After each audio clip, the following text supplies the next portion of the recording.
In a previous video I converted a rusty old Stanley No. 4 hand plane into a scrub plane, and in this one I'm going to use it to flatten a very warped piece of beech, which I'll be using to make a large cutting board with a Waney edge. So you can see here that this board is crowned. This is a very old, well-seasoned board, and I'm going to start by taking a few passes from the center to start to flatten it out.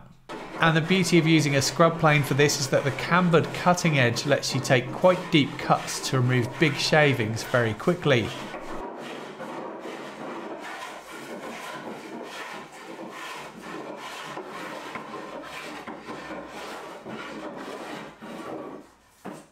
Every so often I'm going to turn the board over to work on the opposite side, and you'll see I'd already made a start on this side by this point, and I'm taking shavings from both edges.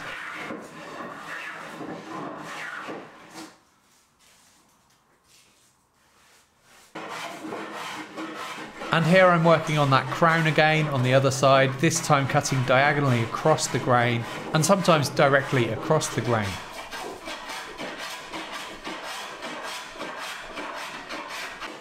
And at this point you'll see it's starting to get flat.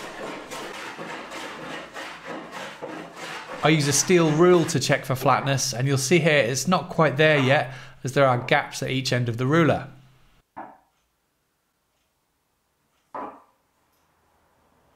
So I keep working, and this was pretty exhausting by this point, especially for someone like me who tends to use a lot of power tools instead of hand tools. It's a bit more physical and a bit of a workout, but that's not a bad thing. I set up my Milwaukee cordless fan to keep me cool. It was now close to being flat, but I also needed to check to see if there was any twist in the board. And I can do that by testing it out on a flat surface to see if it rocks. And as you can see, it does. So I need to work on that some more to remove any high spots.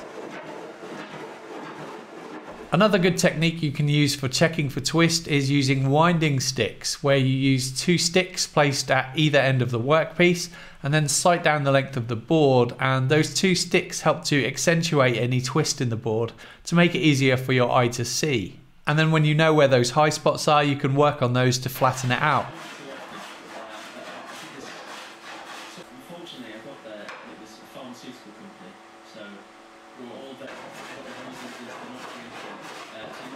By this point the board is nice and flat and free of twist, and I use my plunge saw to cut clean ends on each end of the workpiece.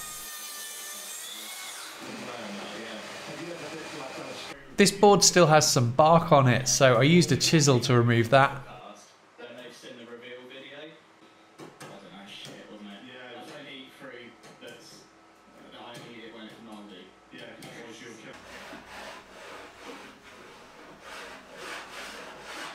And here I've swapped the scrub plane for my record No. 5 hand plane to smooth out the finish, as the scrub plane isn't really designed to leave a good finish, whereas this smoothing plane is, and you can see that in this footage where the light is reflecting off the areas where I've taken some fine shavings, which leaves a shiny, almost polished surface on the wood.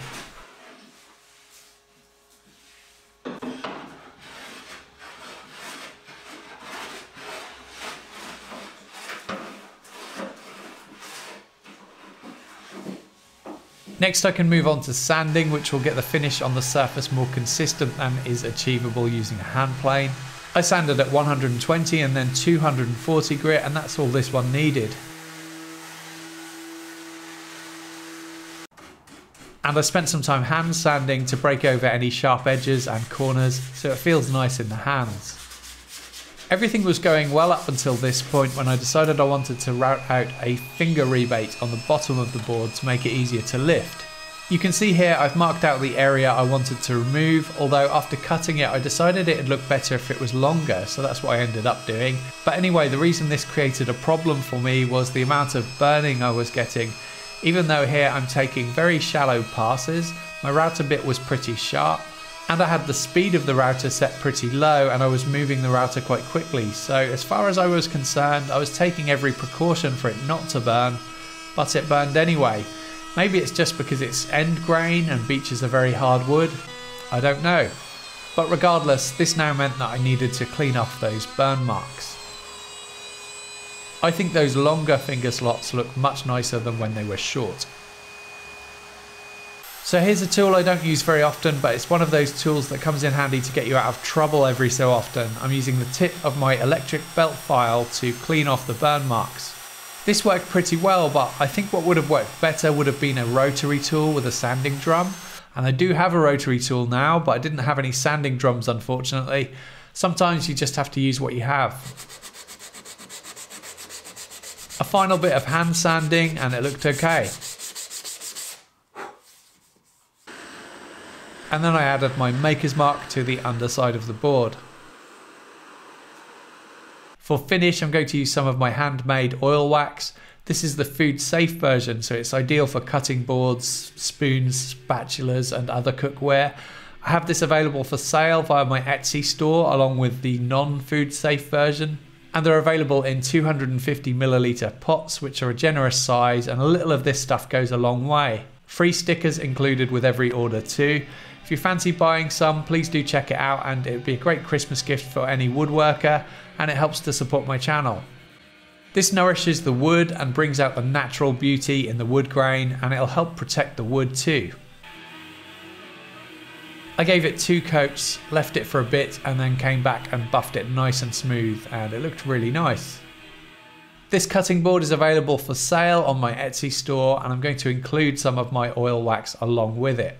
Please check it out if you're interested. I'll leave a link to it in the description box. Beech is a great wood to use for cutting boards because not only is it relatively inexpensive, at least compared to other hardwoods available here in the UK anyway, but it's also very hard and durable and resistant to bacteria, and it kind of self-cleans too. Don't ask me how, because I don't know, but that's what I've read anyway. I hope you enjoyed the video. I really enjoyed making the board, aside from that router bit burning issue that is. And I think the board came out pretty nice. I hope you enjoyed the video. Please subscribe for more weekly woodworking videos. And if you'd like to get early access to future videos, exclusive content, free project plans and cut lists, and a name credit at the end of my videos, you can get all of that via YouTube channel membership or Patreon. Links in the description box below. Thank you for watching.